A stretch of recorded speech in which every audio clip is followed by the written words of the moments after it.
வணக்கம் நண்பர்களே. இருமல் பிரச்சனை அதிகமாக இருக்கா? வறட்டு இருமல் வாட்டி வதைக்குதா?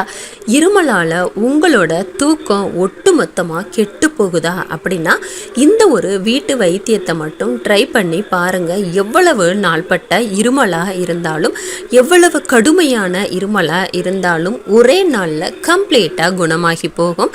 ஸோ அந்த வீட்டு வைத்தியம் எப்படி தயார் பண்ணுறது அப்படிங்கிறத நாம் முழுமையாக பார்த்து தெரிஞ்சுக்கிறதுக்கு முன்னாடி இருமல் வர்றதுக்கான காரணம் என்ன அப்படிங்கிறதையும் தெரிஞ்சுக்கலாங்க. ஸோ வறட்டு இருமல் மற்றும் சாதாரண இருமல் வர்றதுக்கு மிக மிக முக்கியமான காரணம் என்ன அப்படின்னா, நம்மளோட சுவாச குழாயில் தொற்று கிருமிகளால் உண்டாகக்கூடிய இன்ஃபெக்ஷன் தான் முதன்மையான காரணம். அது தவிர டஸ்ட் அலர்ஜியால் உங்களுக்கு இருமல் மற்றும் வறட்டு இருமல் வரலாம். அதே போல் குளிர்காலங்களில் அதிகமாகவே இருமல் மற்றும் வறட்டு இருமல் வரும். ஸோ உங்களுக்கு எப்படியாப்பட்ட இருமலாக இருந்தாலும் அதை தணிக்க இந்த ஒரு ஹோம் ரெமடியே போதுமானது. குறிப்பாக குளிர்காலத்தில் இருமல், சளி, வறட்டு இருமல் போன்ற தொந்தரவுகள் அதிகமாகவே இருக்கும். பெரும்பாலும் சளி, இருமல், காய்ச்சல் போன்ற தொந்தரவுகள் அடிக்கடி குழந்தைகளுக்கு தான் வரும். ஸோ அந்த வகையில் இந்த ரெமடியை குழந்தைகளில் இருந்து பெரியவங்க வரைக்கும் எல்லாருக்குமே நீங்கள் பயன்படுத்தலாம். கம்ப்ளீட்டாக உங்களுக்கு சூப்பர் ரிசல்ட் தரக்கூடிய ஒரு பக்காவான ஹோம்மேட் ரெமடி தாங்க இந்த ரெமடி. இந்த ரெமடி எடுத்துக்கும் பொழுது நிச்சயமாக உங்களோட நுரையீரலில் சேர்ந்திருக்கக்கூடிய ஒட்டுமொத்த கோழையவும் இலக்கி மலம் வழியாவோ இல்லைன்னா வாய் வழியாவோ வெளியேற்றும். அது மட்டும் இல்லை, நாள்பட்ட வறட்டு இருமல் மற்றும் சாதாரண இருமலுக்கும் நல்லதொரு நிவாரணம் தரும். ஸோ வறட்டு இருமல் அப்படிங்கிறது நம்மளோட டெய்லி ரொட்டீன் லைஃப்பில் நிறைய அசௌகரியத்தை உண்டாக்கிறங்க. வறட்டு இருமல் அதிகமாக இருக்கும் பொழுது நைட்டு நம்மளால் நிம்மதியாக தூங்கவே முடியாது. தொடர்ச்சியாக இருமல் வந்துக்கிட்டே இருக்கும் பொழுது நமக்கு தொண்டை வலி, நெஞ்சு வலி, வயிறு வலின்னு நிறைய பிரச்சனைகள் அடுக்கடுக்காக வர ஆரம்பிச்சிடும். ஸோ உங்களுக்கும் இருமல் இருக்குது அப்படின்னா சட்டுன்னு இந்த ஒரு ரெமடியை ரெடி பண்ணி சாப்பிடுங்க. இருமல் 10 நிமிஷத்தில் பறந்து போயிடும். ஸோ இப்போ அந்த ரெமடி எப்படி பண்ணுறது அப்படிங்கிறத பார்க்கலாங்க. அதுக்கு நமக்கு தேவையான முதல் பொருள் கருமிளகு. இந்த கருமிளகுல ஆன்டிபாக்டீரியல், ஆன்டிவைரல், ஆன்டிஃபங்கல் ப்ராப்பர்ட்டிஸ் நிறைஞ்சு இருக்குது. இதில் இருக்கக்கூடிய ஊட்டச்சத்துக்கள் நம்மளோட நுரையீரலில் சேர்ந்திருக்கக்கூடிய கட்டியான சளியை கரைச்சி வெளியேற்றும். அது மட்டும் இல்லைங்க, நம்மளோட சுவாச குழாயில் தங்கி இருக்கக்கூடிய தொற்று கிருமிகளை அழிச்சு வெளியேற்றக்கூடியது, உடலில் நோய் எதிர்ப்பு சக்தியை பலப்படுத்தக்கூடியது. ஸோ கருமிளகு எடுத்துக்கிட்டிங்கன்னா எப்படியாப்பட்ட கடுமையான இருமலாக இருந்தாலும் சட்டுன்னு தணிஞ்சு போயிடும். அதுக்காக நம்ம 5 கருமிளகு மட்டும் எடுத்துக்கலாம். இப்போ இது போல் ஒரு சின்ன உரல் எடுத்து வச்சுட்டு நம்ம எடுத்து வச்சுருக்கக்கூடிய 5 கருமிளகையும் இதில் போட்டு நல்லா இடித்து பவுடர் ஆக்கிக்கலாம். ஸோ இப்போ கருமிளகு பவுடர் தயாராக இருக்குது. அடுத்து நம்ம எடுத்துருக்கக்கூடிய 2வது பொருள் இஞ்சி. இஞ்சியில் ஆன்டி இன்ஃப்ளமேட்டரி மற்றும் ஆன்டிபாக்டீரியல் ப்ராப்பர்ட்டிஸ் நிறையவே இருக்குது. இந்த 2 பண்புகளும் உங்களோட உடலில் நோய் எதிர்ப்பு ஆற்றலை மேம்படுத்தும். குறிப்பாக தொண்டையில் உண்டாகக்கூடிய அலர்ஜி மற்றும் அசௌகரியத்துக்கு மிக சிறப்பான சொல்யூஷன் தரக்கூடியது இஞ்சி. இஞ்சியில் விட்டமின் சி சத்து நிறைஞ்சு இருக்குது. இது நோய் எதிர்ப்பு சக்தியை அதிகப்படுத்தி உங்களோட உடலில் எந்த விதமான தொற்று கிருமிகளையும் அண்ட விடாது. ஸோ நீங்கள் இஞ்சி எடுத்துக்கும் பொழுது உங்களுக்கு நிச்சயமாக இருமல், சளி, காய்ச்சல் போன்ற எந்த விதமான பருவகால தொந்தரவுகளும் வரவே வராது. ஸோ அதுக்காக நம்ம 1 இன்ச் அளவுக்கு மட்டும் எடுத்துட்டு அதுக்கு மேலே இருக்கக்கூடிய தோலை நல்லா ரிமூவ் பண்ணிவிட்டு வாஷ் பண்ணிவிட்டு அதுக்கப்புறம் அதை சின்ன சின்னதாக கட் பண்ணி ஆல்ரெடி நம்ம மிளகு இடித்து வச்சுருக்கோம் இல்லையா, அதே உரலில் போட்டு இதையும் நல்லா இடித்து எடுத்துக்கலாம். ஸோ இப்போ இஞ்சி பேஸ்ட்டும் தயாராக இருக்கும். அடுத்து இது கூட நம்ம சேர்க்க போகிற 3வது பொருள் 3 துளசி இலைங்க.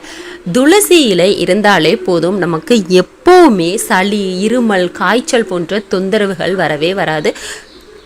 தும்மல், மூக்கடைப்பு, மூக்கு ஒழுகுதல்னு அனைத்து விதமான பிரச்சனைகளுக்கும் நல்ல சொல்யூஷன் தரக்கூடிய ஒரு இயற்கையான மருந்து பொருள் தாங்க துளசி. ஸோ துளசியிலையுமே அதிக அளவில் நார்ச்சத்து, விட்டமின் சி சத்து நிறைஞ்சு இருக்குது.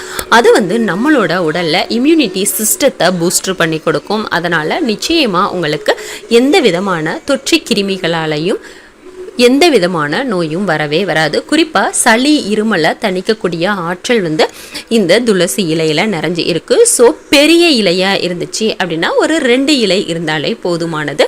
மீடியம் சைஸில் இருக்கக்கூடிய இலையாக இருந்துச்சு அப்படின்னா ஒரு 3 இலையிலேருந்து 5 இலை வரைக்கும் தாராளமாக நீங்கள் பயன்படுத்திக்கோங்க. அந்த வகையில் நான் 3 துளசி இலை மட்டும் எடுத்து இது கூட போட்டு நல்லா இடித்து எடுத்துக்கிறேன். ஸோ இப்போ துளசி இலையும் ரெடி ஆகிடுச்சு. அதுக்கடுத்து இது கூட நம்ம சேர்க்க போகிற பொருள் வந்து 1/4 டீஸ்பூன் அளவுக்கு மஞ்சள் தூளுங்க. பல்வேறு மருத்துவ குணங்கள் கொண்ட மஞ்சளில் குர்குமின் அப்படிங்கிற மிகச்சிறந்த ஆன்டி இன்ஃப்ளமேட்டரி, ஆன்டிவைரல் மற்றும் ஆன்டிபாக்டீரியல் ப்ராப்பர்ட்டிஸ் நிறைஞ்சு இருக்குது. ஸோ இது வந்து நம்மளோட நுரையீரலில் தங்கி இருக்கக்கூடிய கெட்ட கிருமிகளை அழிச்சு வெளியேற்றும், கிருமிகளால் உண்டான சளியை கரைச்சி வெளியேற்றும். சளி இருக்கும் பொழுது தான் நமக்கு வறட்டு இருமல் போன்ற தொந்தரவுகள் இருக்கும். ஸோ அதுக்கான சொல்யூஷனையும் தரக்கூடியது இந்த மஞ்சள் சேர்த்து அதையுமே நம்ம இது கூட சேர்த்து நல்லா இடிச்சிடலாம். அடுத்து என்ன பண்ண போகிறோம் அப்படின்னா ஒரு பவுல் எடுத்து வச்சுக்கோங்க. அந்த பவுலில் வந்து மேலே வெள்ளை கலரில் ஒரு காட்டன் துணி வச்சுக்கோங்க. அந்த காட்டன் துணியில் வந்து நம்ம நல்லா இடித்து பேஸ்ட் ஆக்கி வச்சுருக்கோம் இல்லையா, கருமிளகு, இஞ்சி, துளசி இலை, மஞ்சள், இந்த பேஸ்ட்டை அப்படியே இதில் எடுத்து வச்சுட்டு இதை நல்லா சாறு பிழிஞ்சு எடுத்துக்கலாம். இது கூட நீங்கள் எக்ஸ்ட்ரா தண்ணி சேர்க்கக்கூடாது. இதில் இருக்கக்கூடிய தண்ணியே போதுமானது. ஸோ இதை நல்லா புழிஞ்சி நீங்கள் சாறு எடுத்துக்கோங்க. இதோ சாறு ரெடியாக இருக்குது. இந்த சாறு கூட நம்ம சேர்க்க போகிற அடுத்த பொருள் என்ன அப்படின்னா அது வந்து 1 டீஸ்பூன் அளவுக்கு எலுமிச்சை சாறு. ஸோ எலுமிச்சையில் நிறைய மருத்துவ குணங்கள் நிறைஞ்சு இருக்குது. குறிப்பாக எலுமிச்சை எடுத்துக்கும் பொழுது அது வந்து உங்களோட நுரையீரலில் உண்டான வீக்கத்தை குறைக்கும், சுவாசத்தை ஈஸியாக்கும், சுவாச உறுப்பில் படிஞ்சு இருக்கக்கூடிய கிருமிகளை வெளியேற்றி நோய் எதிர்ப்பு சக்தியை உண்டாக்கும், சளி இருமலை உடனடியாக தணிக்கக்கூடியது. எப்படியாப்பட்ட வறட்டு இருமலுக்கும் நிமிஷத்தில் நிவாரணம் தரக்கூடிய ஒரு அற்புதமான பொருள் தாங்க லெமன். ஸோ லெமன் சாரை நீங்கள் இதில் சேர்த்துக்கும் பொழுது நிச்சயமாக உங்களுக்கு சுவாச உறுப்பில் எந்த விதமான ப்ராப்ளமும் வராது. உங்களோட உடலில் ஸ்ட்ராங் இம்யூனிட்டி சிஸ்டமும் உருவாகும். கபத்தை கரைச்சி வெளியேற்றக்கூடிய அற்புதமான பொருள் தாங்க லெமன். ஸோ இப்போ லெமன் சாரையும் இதில் நம்ம சேர்த்துட்டு நல்லா கலந்து விட்டுடலாம். கடைசியாக இது கூட நம்ம சேர்க்க போகிற பொருள் என்ன அப்படின்னா 1 டீஸ்பூன் அளவுக்கு தேன் காலங்காலமாக வறட்டு இருமலுக்காக பயன்படுத்திட்டு வராங்கங்க. ஸோ இது வந்து மிகச்சிறந்த வீட்டு வைத்தியங்களில் ஒன்று. இந்த தேனில் இருக்கக்கூடிய ஆன்டிமைக்ரோபியல் ப்ராப்பர்ட்டிஸ் மிக சிறிய வைரஸ் மற்றும் பாக்டீரியா தொற்றுகளை தாக்கி அழிக்கக்கூடிய தன்மை கொண்டது.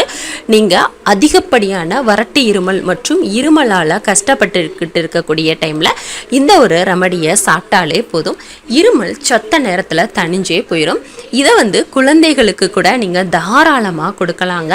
நம்ம தேன் சேர்த்துருக்கிறதால குழந்தைகள் கூட ரொம்பவே விரும்பி சாப்பிட ஆரம்பிப்பாங்க.